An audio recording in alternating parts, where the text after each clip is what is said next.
Boogity, boogity, boogity. Let's go racing, boys. My name's Eric Pate. Welcome back to another episode of Let's Talk Racing with Eric Pate. I'm your host, Eric Pate. And today, we're going to talk about Phoenix. Now, I did include IndyCar this last week. So I will include them again this week. Actually, I have a pretty big announcement. I'm going to save it for the end.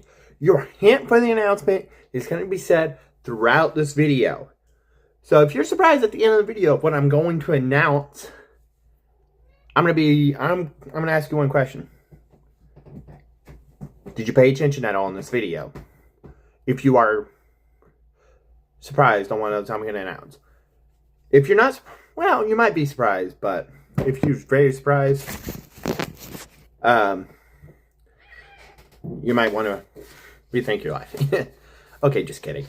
So I do want you to watch the entirety of the video if you want to hear the announcement. I'm not going to tell you to scroll to the end because I want it to be a surprise for you guys. Alright. Now, I only have 5 topics on here, but there's actually 6 because like I said, we got a big announcement at the end of this video.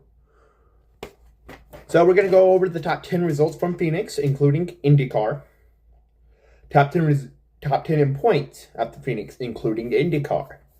Our controversy research wreck of the week. We didn't really have one. Our education portion today, we're going to talk about timing lines on the racing surface. Next week, we're going to be talking about timing lines again, but we're going to talk about them on pit row, because there's a little bit of a difference. Points and picks for Las Vegas and Arlington. Wait a second. Las Vegas and Arlington. IndyCar's only going to Arlington. Well, again, there's a big announcement that's actually regarding IndyCar, so there's another hint for you. Because I'm not gonna tell you guys why. So we're gonna start off with the Good Ranchers 250 with Joseph Newgarden winning, Kyle Kirkwood second, David Malukas third, Pato Award fourth, Marcus Armstrong fifth, Alexander Rossi 6th, Scott Dixon 7th, Scott McLaughlin 8th, 9th, Graham Rahal, and Kevin Simpson in 10th. You know what? Today, while we go through the race results for each series, are also immediately following for that said series, so you can go ahead and go over their points. So for IndyCar points, Joseph Newgarden takes the lead with his win at 78, Kyle Kirkwood 73, Scott McLaughlin 66, Pato Award 63, Alex Palou, 59. David Malukas, 56. Christian Lundgaard, 54. Marcus Armstrong, 50. Marcus Ericsson, 43. And Alexander Rossi, 42.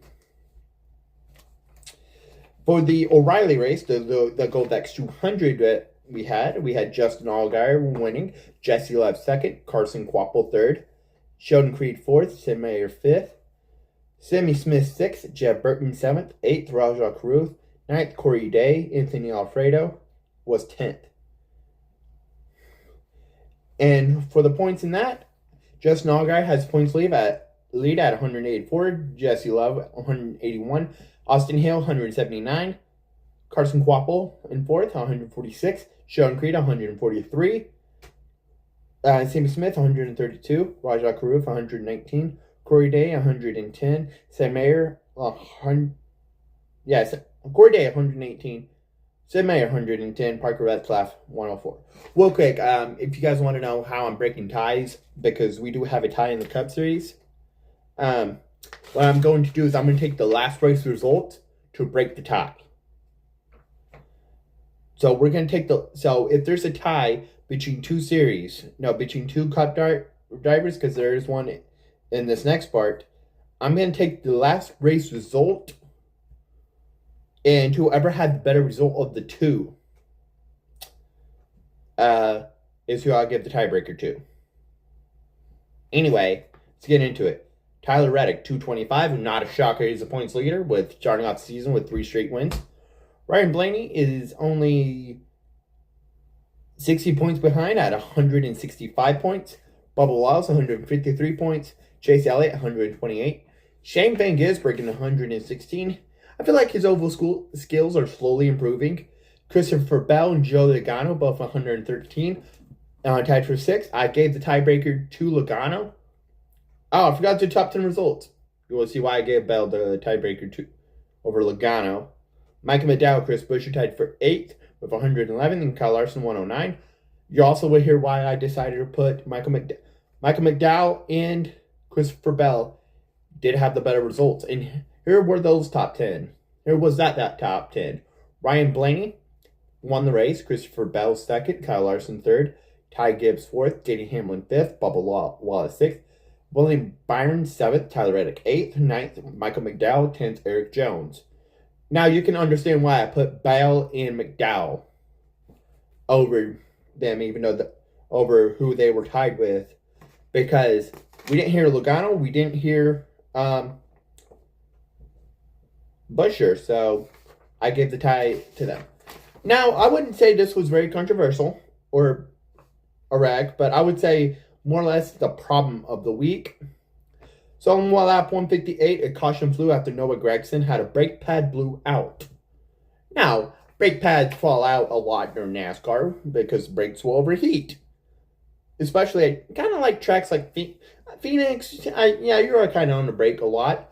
But like also Martinsville, Richmond, Bristol, you're on the brakes more at those. But here's what the problem. During the caution, we had 3 flat tires coming from William Byron, Connor Zilich, Michael McDowell, all blew a tire because they ran over that brake pad, which caused all of their left front tires failures. Now, maybe after next week, not next week, because next week I said we're going to talk about scoring lines on pit road. This week we're talking about scoring lines on the actual racing surface. But we'll talk about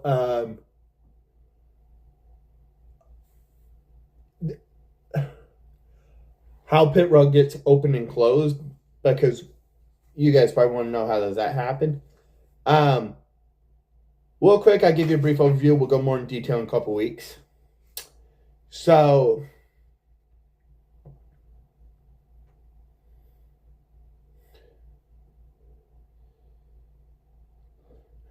also with scoring loops today, we're going to look at a couple examples. Actually, no, we're not.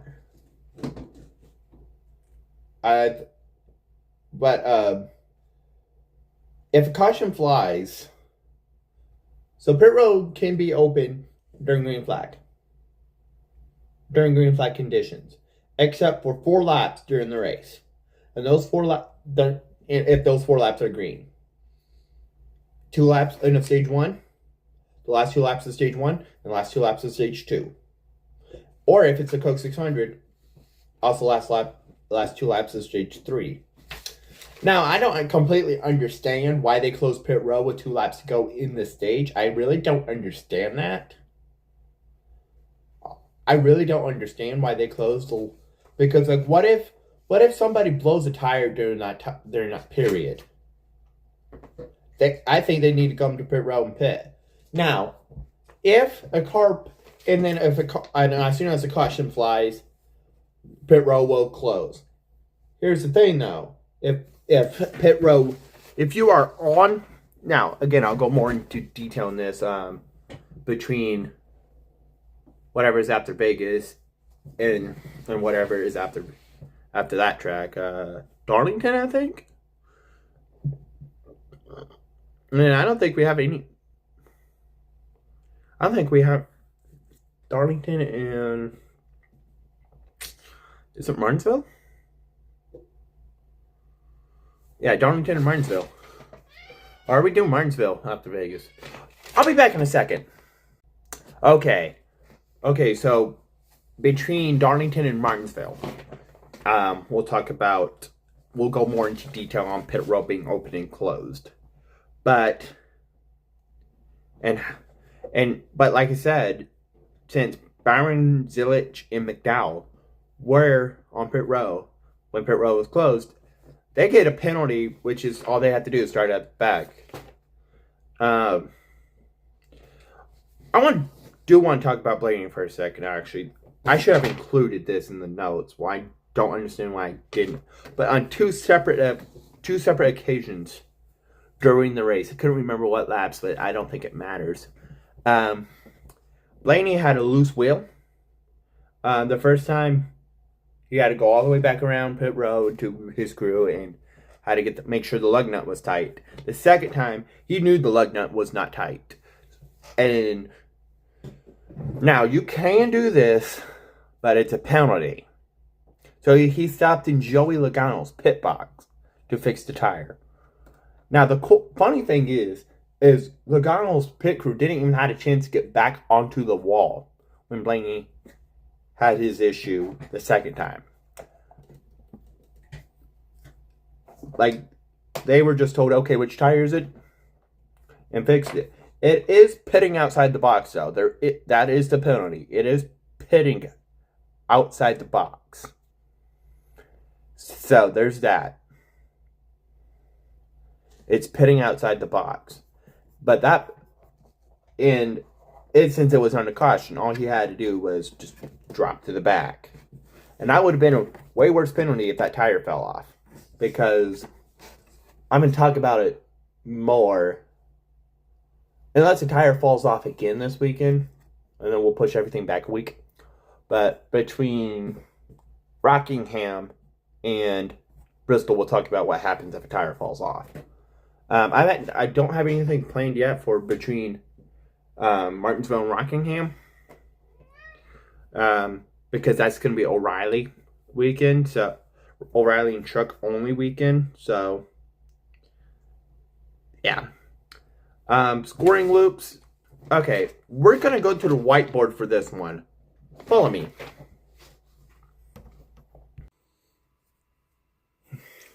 All right. So, let me move this down. So, scoring loops. What are scoring loops, you might ask? So, they're invisible lines that's around the racetrack. So, I will provide an example here. This is my best drawing of a racetrack. We'll say Las Vegas Motor Speedway. Okay? So, there are lines that's around the racetrack. Well, the most visible line we're going to draw with purple is the start and finish line. And where I just made the purple mark is the start and finish line. Okay? Now I'm about to draw some more lines. But you notice when you're watching a race, you notice a lot that timing is changing. Like how far away during the lap. At least 15 times. So when I'm about to draw it with light blue is those invisible lines that I just mentioned around the racetrack to determine on how far ahead are you of how far behind you are of the leader. Okay? So these are the invisible lines I was just talking about, okay? Now, let's pull out two colors here. We'll do red and pink. Okay? So, if two cars, we'll say, are racing for the lead. Okay? Here.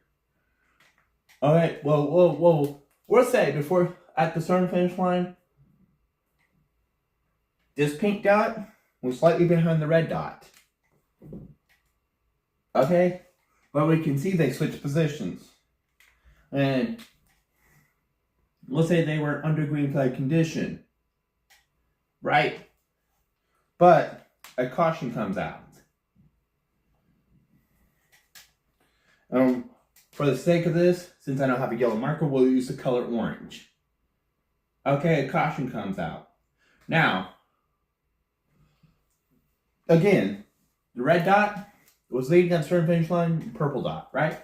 Well, the purple dot was starting to take the lead a little bit after the start and finish line.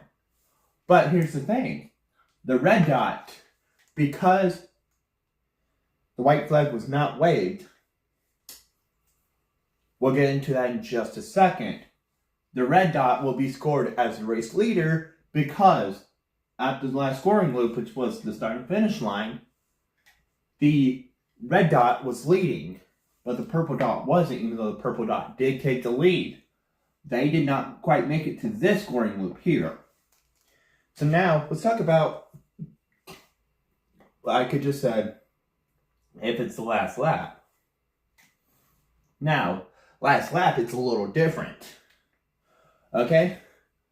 We're going to pick another point on the track besides start and finish line. We'll say right here. Same two color dots. A red and a pink. Okay? Sorry, my hand's in the way some. Okay? The green flag, but I'm not going to color it in because we're going to say we're on the white flag. Okay? Now the red, now we're going to put the red, we're going to put the pink dot just slightly behind the red dot. Okay? Hopefully you guys can see that. Let me see from my phone if I can. Okay, cool. Okay? But then all of a sudden,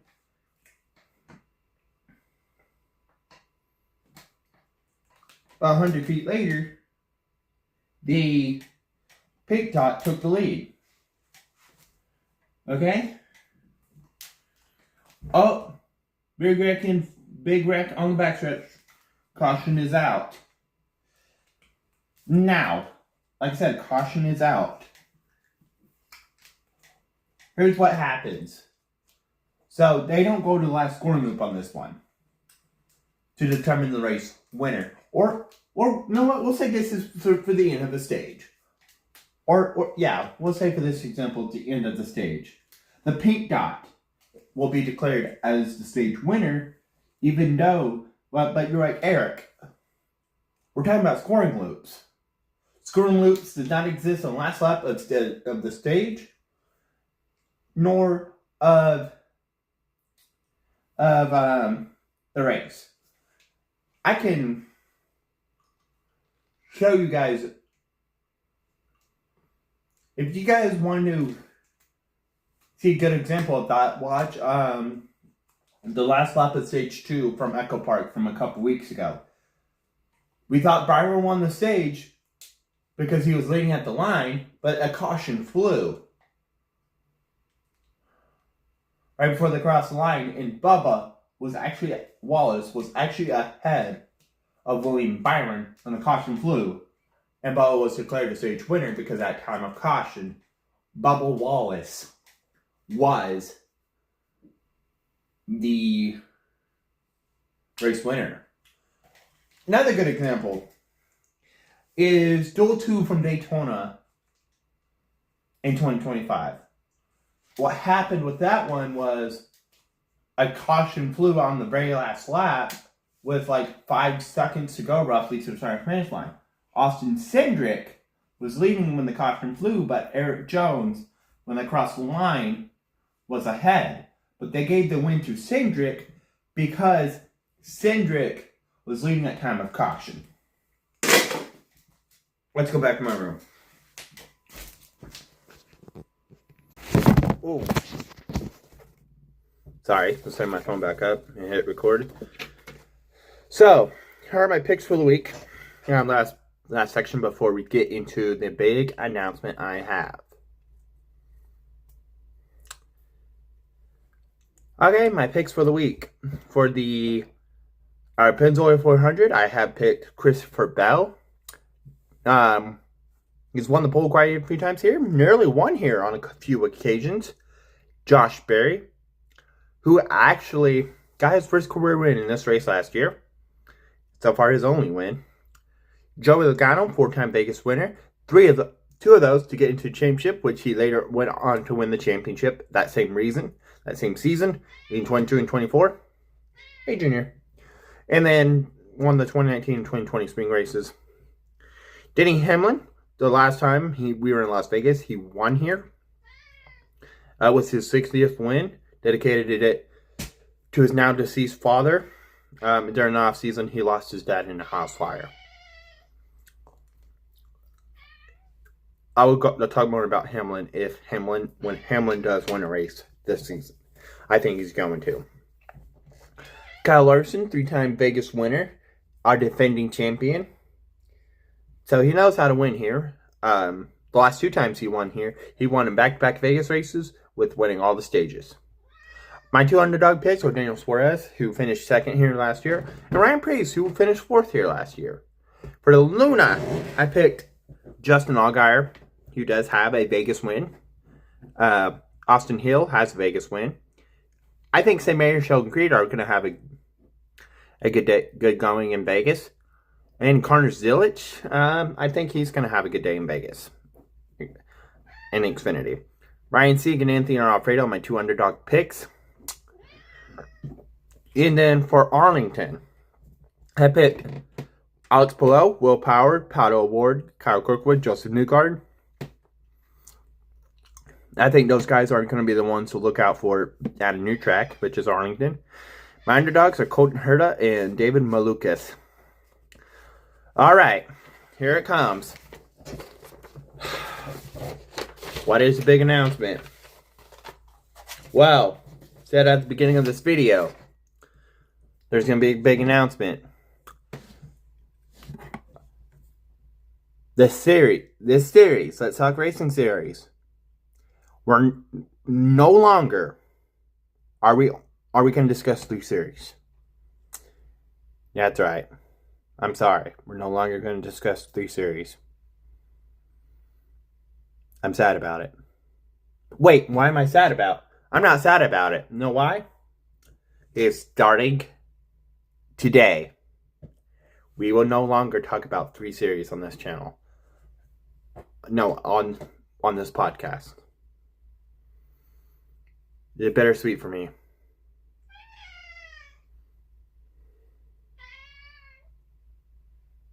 Because we're going to talk about 4.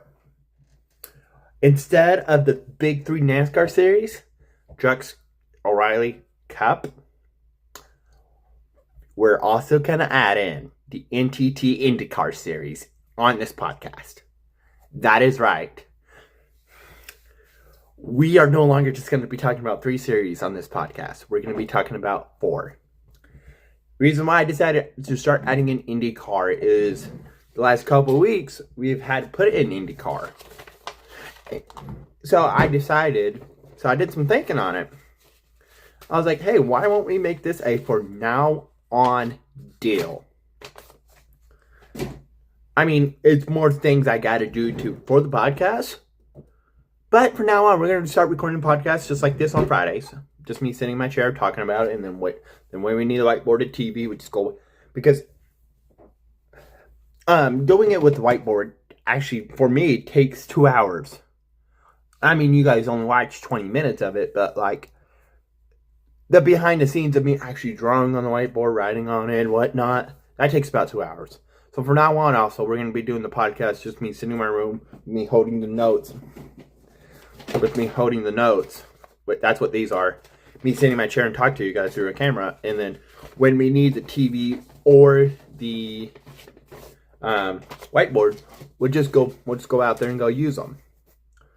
But the hint was said throughout the video. That's why I wanted you guys to watch the full thing so you guys can try to get a guess. But like I said, no longer are we just going to talk about the big 3 NASCAR series. We're going to put in IndyCar. I wanted to put in IndyCar. I just keep thinking, like, no, it's going to make the podcast too long. But it's at most, though, with the way we do it now, where I'm just going to sit in my room on Friday night and tell you guys for the podcast. Yeah, we're just going to no longer... effective immediately. We are no longer going to talk about just NASCAR on this podcast. We're going to bring in IndyCar now. I think it's going to be great for the podcast. Hopefully we can get more fans for the podcast doing it this way. So let you know what you guys think. If you guys want IndyCar added on podcast or no, I'm going to add it on for the time being. Unless you guys want me to take it off. Checker flags in the air. I'll see you guys next week on another episode of Let's Talk Racing with Eric Pate. I forgot one last thing. As usual, the full race results will be in the description of this video for all 4 series. I totally forgot about it until I just started cooking dinner, so reminder, if you want to see the race results, full race results, check the description. Now see you guys later.